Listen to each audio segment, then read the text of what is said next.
ದರ್ಶನ್ ಪತ್ನಿ ಏನು ಅವರ ವಿರುದ್ಧ ಒಂದು ಸಾಮಾಜಿಕ ಜಾಲದಲ್ಲಿ ಕೆಲವೊಂದಷ್ಟು ಅಪರಿಚಿತರು ಒಂದು ಕೆಟ್ಟವಾಗಿ ಕಮೆಂಟ್ ಅನ್ನ ಮಾಡಿರುವಂತದ್ದು. ಸೊ ಈ ವಿಚಾರಕ್ಕೆ ಸಂಬಂಧಪಟ್ಟಂತೆ ಏನು ನಟ ದರ್ಶನ್ ಪತ್ನಿ ವಿಜಯಲಕ್ಷ್ಮಿ ಅವರು ಇವತ್ತು ಕಮಿಷನರ್ ಕಚೇರಿಗೆ ಬಂದು ದೂರನ್ನ ಕೊಟ್ಟಿರುವಂತದ್ದು.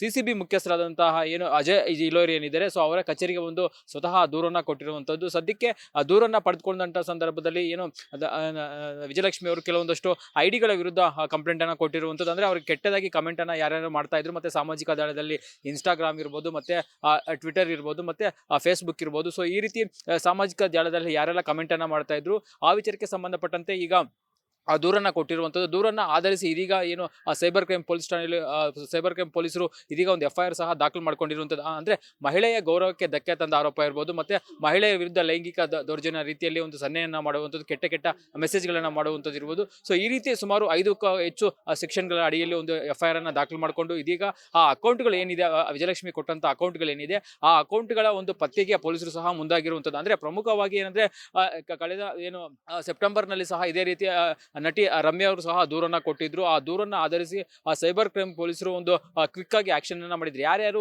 ಈ ರೀತಿ ಕೆಟ್ಟದಾಗಿ ಕಮೆಂಟ್ ಅನ್ನ ಮಾಡಿದ್ರು ಮಹಿಳೆಯರ ವಿರುದ್ಧ, ಅಂತವರನ್ನ ಬಂಧಿಸಿ ಒಂದು ಜೈಲಿಗೆ ಸಹ ಕಳಿಸಿದ್ರು. ಆನಂತರ ಹೈಕೋರ್ಟ್ ಅವರಿಗೆ ಜಾಮೀನು ಸಹ ಕೊಟ್ಟಿತ್ತು. ಇದೀಗ ಈ ಒಂದು ಪ್ರಕರಣದಲ್ಲೂ ಸಹ ವಿಜಯಲಕ್ಷ್ಮಿ ಕೊಟ್ಟಂತ ಕೇಸ್ನ ಅನ್ವಯ ಸಹ ಇದೀಗ FIR ದಾಖಲು ಮಾಡ್ಕೊಂಡಿರುವಂತದ್ದು. ಪೊಲೀಸರು ಆ ಒಂದು ಐಡಿಗಳು ಯಾರ್ಯಾರಿದೆ, ಒಂದು ನಟನ ಐಡಿಗಳು ಯಾವ ಇರುತ್ತೆ, ಸೊ ಆ ಒಂದು ಐಡಿಗಳ ಪತ್ತೆಗೆ ಮುಂದಾಗಿರುವಂತದ್ದು. ಅಂದ್ರೆ ಏನು ನಟ ದರ್ಶನ್ ಏನಿದ್ದಾರೆ, ಅವರು ಡೆವಿಲ್ ಸಿನಿಮಾದ ಒಂದು ರಿಲೀಸ್ ಇತ್ತು. ಆ ಒಂದು ಸಂದರ್ಭದಲ್ಲಿ ಒಂದು ವಿಜಯಲಕ್ಷ್ಮಿ ಅವರು ಒಂದು ದಾವಣಗೆರೆಯಲ್ಲಿ ಒಂದು ಮಾತನ್ನು ಹೇಳಿದ್ರು. ಆ ಒಂದು ಮಾತಿಗೆ ಕೆಲವೊಂದಷ್ಟು ಫ್ಯಾನ್ಸ್ ಪೇಜ್ಗಳಿಂದನೂ ಸಹ ಒಂದು ಐಡಿಗಳಿಂದನೂ ಸಹ ಕೆಟ್ಟದಾಗಿ ಕಮೆಂಟ್ ಅನ್ನ ಮಾಡಿದ್ರು.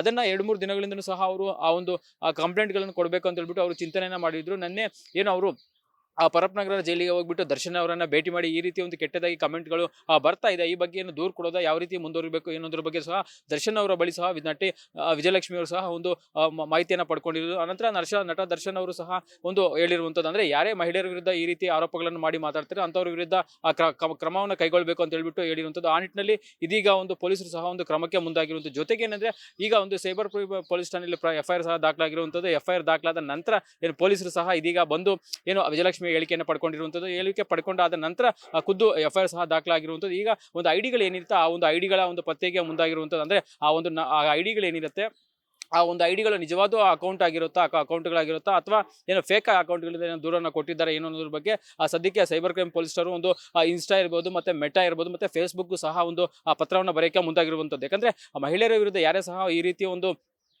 ಏನೋ ಒಂದು ಅತ್ಯಂತ ಕೆಟ್ಟದಾಗಿ ಕಮೆಂಟ್ ಅನ್ನ ಮಾಡ್ತಾರೆ, ಅಂತವ್ರ ವಿರುದ್ಧ ಕ್ರಮ ಕೈಗೊಳ್ಳಬೇಕು ಅಂತ ಹೇಳ್ಬಿಟ್ಟು ಕಮಿಷನರ್ ಸಹ ಹಿಂದೆ ಸೂಚನೆ ಕೊಟ್ಟಿದ್ರು. ಅದರ ಅನ್ವಯ ಇದೀಗ ಖುದ್ದು ನಟಿ ದರ್ಶನ್ ಅವರ ಪತ್ನಿ ವಿಜಯಲಕ್ಷ್ಮಿ ಕೊಟ್ಟಂತಹ ದೂರಿಗೆ ಏನು ಈಗ ಪೊಲೀಸರು ಸೈಬರ್ ಕ್ರೈಮ್ ಪೊಲೀಸ್ ಠಾಣೆಯಲ್ಲಿ ಒಂದು FIR ಅನ್ನ ದಾಖಲು ಮಾಡ್ಕೊಂಡಿರುವಂತದ್ದು. FIR ಅನ್ನ ದಾಖಲು ಮಾಡಿಕೊಂಡು ತನಿಖೆಗೆ ಮುಂದಾಗಿರುವಂತದ್ದು. ಕ್ಯಾಮರಾಮನ್ ನವಾಜ್ ಜೊತೆ ಅರುಣ್ ಕುಮಾರ್, ಅಶ್ವಗ ನ್ಯೂಸ್, ಬೆಂಗಳೂರು.